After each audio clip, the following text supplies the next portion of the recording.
تقریباً 2 ہفتے ہو چکے ہیں سمود فلوٹیلا کے نام سے جو قافلہ غزہ کی طرف گیا ہوا ہے، جس میں صرف انسانیت کی ہمدردی کے ناطے بہت سارے ممالک کے لوگ ہیں جو غزہ کے متاثرین کے لیے خوراک لے کر جا رہے ہیں، اور جس میں ہمارے لیے فخر کی بات یہ ہے کہ جناب سینیٹر مشتاق احمد صاحب پاکستان کی طرف سے نمائندگی کر رہے ہیں، فرض کفایہ ادا کر رہے ہیں۔ تو آج میں نے ان کی ایک ویڈیو دیکھی جس میں انہوں نے موبائل پانی میں ڈال دیا۔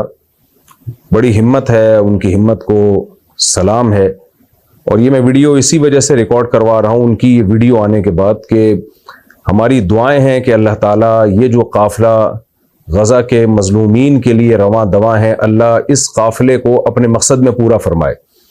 اس میں قومیت اور مذہب اور تمام رشتوں کو بالائے طاق رکھے انسانیت کے رشتے کو سب سے اوپر رکھا گیا ہے۔ غیر مسلم بھی ہیں اس میں، عیسائی بھی ہیں، مختلف مذاہب کے لوگ ہیں، مختلف ملکوں کے لوگ ہیں، اور یہ قافلہ اب قریب پہنچنے والا ہے۔ بغیر کسی جارحیت کے، بغیر کسی اسلحہ کے، صرف اور صرف وہاں کے مظلوموں کو مدد پہنچانے کے لیے بہت ہمت کا کام کیا ان سب حضرات نے، جتنے بھی لوگ اس قافلے میں شریک ہیں۔ جن ملکوں کے یہ لوگ ہیں ان تمام ملکوں کی ذمہ داری بنتی ہے کہ ان کی جان کے تحفظ کی کوشش کریں۔ پاکستان کی ذمہ داری ہے کہ جو پاکستانی اس میں ہیں، اور مختلف ممالک کے ملکوں کی ذمہ داری ہے، مختلف ممالک کی ذمہ داری ہے کہ اس قافلے میں جتنے لوگ ان کے ملکوں سے بلونگ کرتے ہیں، تعلق رکھتے ہیں، ان کی جانوں کا تحفظ کریں اور اسرائیل کو ان کے خلاف جارحیت سے روکیں۔ بہرحال میں نے جو آج یہ ویڈیو ریکارڈ کروائی ہے تو مجھے سینیٹر مشتاق صاحب کا جو عمل ہے بہت ہی اچھا لگا۔ اللہ تعالیٰ ان کو جزائے خیر دے، وہ بھی اور ان کی اہلیہ بھی بہت عرصے سے غزہ کے مظلوموں کے لیے خاص طور پر ایفرٹس کر رہے ہیں، کوشش کر رہے ہیں۔ ان کی یہ کوششیں اس قابل ہیں کہ ان کی جتنی حوصلہ افزائی کی جائے کم ہے، اور اس قافلے کو پائے تکمیل تک اپنی مدد لے کر پہنچنے کی اللہ آسانی کے ساتھ توفیق عطا فرمائے، اور ان سب کی جانوں کی اللہ تعالیٰ حفاظت فرمائے۔ تو ناکامی کے نقشوں میں نوح علیہ السلام نے اپنے رب کو پکارا۔ قرآن کہتا ہے فاستجبنا لہ، ہم نے نوح کی پکار کو قبول کیا۔ آج بہت سے لوگ کہتے ہیں ہم دعائیں مانگتے ہیں قبول نہیں ہوتی۔ بھائی قبول ہوتی ہے اس ٹائم پہ جس ٹائم پہ اللہ چاہے گا۔ یہ چھوڑ دو کہ قبول ہو رہی ہے کہ نہیں ہو رہی۔ کتنے لوگ کہتے ہیں فلسطین کے لیے کب سے دعائیں مانگی جا رہی ہیں، حرم میں بھی مانگی جا رہی ہیں دعائیں۔ ایک تو ہمارے یہاں پروپیگنڈا بہت ہے، بہت سے لوگ کہہ رہے ہیں فلسطین کے لیے حرم میں دعا نہیں مانگی جا رہی، بک گئے ائمہ حرم۔ میں جب ابھی عمرہ کرنے گیا تو پہلی تراویح میں ہی فلسطین کے لیے دعا مانگی ہے انہوں نے۔ سوشل میڈیا بہت بڑا عذاب ہے، میں آپ کو بتاؤں۔ اتنی دجال کے آنے کی ہمیں بالکل ضرورت ہے ہی نہیں، جو لمبا پھینکتے رہو نا، بس پھینکتے رہو۔ میں نے تو یہ فیصلہ کیا ہے جب تک کوئی چیز اپنی آنکھوں سے نہ دیکھ لو نا تبصرہ ہی نہیں کرو۔ جو اٹھا کے فیس بک پہ جس کا جو ٹھڑک نکالنی ہوتی ہے نکال کے، میں پہلا دن تراویح کا تھا، اسی میں پہلے دن ہی فلسطین کے مظلوموں کے لیے وہ جو تراویح میں دعا، وتر میں دعا مانگتے ہیں، پہلے دن ہی دعا مانگی۔ میں نے کہا لو بھائی، ابھی ہم کل کلپ دیکھ رہے تھے کہ دعائیں فلسطین کو لیے دعا نہیں مانگی جا رہی۔ تو جو کیا کہہ رہا تھا میں، ہاں لوگ کہتے ہیں اتنے عرصے سے ہم دعائیں مانگ رہے ہیں قبول نہیں ہو رہی، اس چکر میں بہت سے لوگ دعا مانگنا چھوڑ دیتے ہیں۔ یہ مت کرو۔ بنی اسرائیل کتنے عرصے سے دعا مانگ رہے تھے، پھر اللہ نے موسیٰ کو بھیجا، کلیم اللہ کو۔ پھر موسیٰ کے آنے کے بعد حضرت موسیٰ نے بھی دعائیں مانگی ہوں گی، راتوں کو اٹھ کے بنی اسرائیل نے اور مانگی ہوں گی، لیکن ظلم کم ہونے کے بجائے بڑھتا جا رہا ہے۔ تو کیا موسیٰ علیہ السلام نے دعائیں مانگنا چھوڑ دی ہے بھائی؟ یا موسیٰ اوذینا من قبل ان تأتینا ومن بعد ما جئتنا، اے موسیٰ تیرے آنے سے پہلے بھی ظلم، تیرے آنے کے بعد بھی ظلم، کوئی فائدہ نہیں ہو رہا۔ حضرت موسیٰ کیا کہہ رہے ہیں؟ بہت مزہ آتا ہے مجھے اس آیت کے پڑھنے میں۔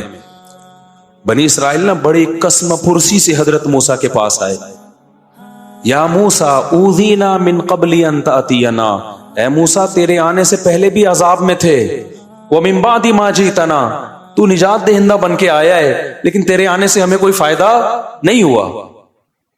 مطلب کہ ہم تو دعائیں مانگ رہے ہیں, سب کچھ کر رہے ہیں, پھر بھی فائدہ نہیں ہو رہا. موسیٰ نے جواب میں کیا کہا؟ یا قوم ان الارض للہ استعینوا باللہ واصبروا. دیکھو اللہ سے مدد مانگتے رہو جیسے اب مانگ رہے ہو, اور صبر بھی کرتے رہو ساتھ ساتھ. دعا صبر کے بغیر نہیں ہوتی. یا قوم استعینوا باللہ واصبروا, اے میری قوم اللہ سے دعائیں مانگتے رہو اور صبر کرتے رہو. آگے دلیل کتنی شاندار دی ہے. سوال پیدا ہوتا ہے بھائی یہ کام تو ہم پہلے سے کر رہے ہیں نا, رزلٹ تو کوئی آؤٹ ہو نہیں رہا, آپ تو وہی کام کا حکم دے رہے ہو جو ہم پہلے سے کر رہے ہیں. ہم یہ کہہ رہے ہیں دعا قبول نہیں ہو رہی, آپ کہیں دعا کب مانگو, مانگ رہے ہیں پہلے سے. اس اشکال کا موسیٰ نے جو جواب دیا علیہ السلام نے, ان الارض للہ یورثھا من یشاء من عبادی. اے میری قوم زمین فرعون کی نہیں ہے, یہ گریوی میں فرعون کو ملی ہوئی ہے. زمین کا بادشاہ کون ہے؟ اللہ ہے. تو جب اللہ ہے وہ جب چاہے گا سیکنڈوں میں چھین لے گا اس سے, وہ نہیں چھین رہا, اس میں کوئی حکمت ہے. تو جو اللہ کا کام ہے وہ اللہ کو کرنے دو, جو تمہارا کام ہے وہ تم کرو. ہمارا کام ہے بھکاریوں کی طرح, اس کا کام ہے زمین چھیننا, ہم اپنا کام کریں گے اور وہ اس کو اس کا کام کرنے دو, کیونکہ مالک وہ ہے, جب چاہے گا سیکنڈوں میں چھین لے گا. ان الارض للہ یورثھا من یشاء من عبادہ, وہ اللہ جس کو چاہتا ہے زمین کا مالک بنا دیتا ہے. آج فرعون کو بنایا ہوا ہے, اس کا مطلب یہ نہیں کہ حقیقی مالک فرعون ہے. حقیقی مالک فرعون ہوتا پھر ہم مایوس ہوتے نا. حقیقی مالک کون ہے زمین کا؟ اللہ ہے. تو ہمیں مایوسی کی کیا ضرورت ہے بھائی؟ وہ نہیں چھین رہا, کوئی حکمت ہے, ہمیں آزما رہا ہے. وہ جب چاہے گا 2 منٹ میں چھین کے ہمارے حوالے کر دے گا. تبھی تو کیسے 2 منٹ میں چھینا کہ نہیں چھینا؟ آخری دم تک, جب تک وہ پانی کے کنارے پہ کھڑے ہوئے تھے نا اور فرعون کا لشکر آ رہا تھا, اس وقت تک فرعون یہ سمجھ رہا تھا زمین کا وارث کون ہے؟ میں ہوں. مصر کا مالک کون ہے؟ میں ہوں.